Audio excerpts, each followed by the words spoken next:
ಓಂ ಶ್ರೀ ಪರಮಾತ್ಮನೇ ನಮಃ.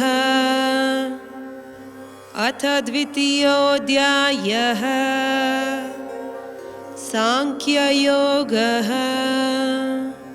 ಅಧ್ಯಾಯ 2 ಶ್ಲೋಕ 10. ತಮುವಾಚ ಹೃಷೀಕೇಶ ಪ್ರಹಸನ್ನಿವ ಭಾರತ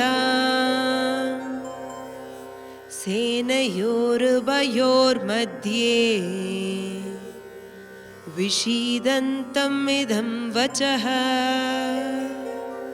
ಶ್ಲೋಕನ ಅರ್ಥ: ಓ ಧೃತರಾಷ್ಟ್ರ ಎಂದು ಏಗಿ ಯುದ್ಧ ಮಾಡುವ 2 ಕೂಟಗೂ ನಡುವನಿದ್ದು ದುಃಖಾದವಕವ ನೋಡಿ ಶ್ರೀಕೃಷ್ಣರು ಮೊಗದ ಒಂದು ಕುನ್ನ ನೆಗೆಯೋಡ ಇಂದಾಡು ಪಪ್ಪ ಮಾತ ಏಗಿಯರ.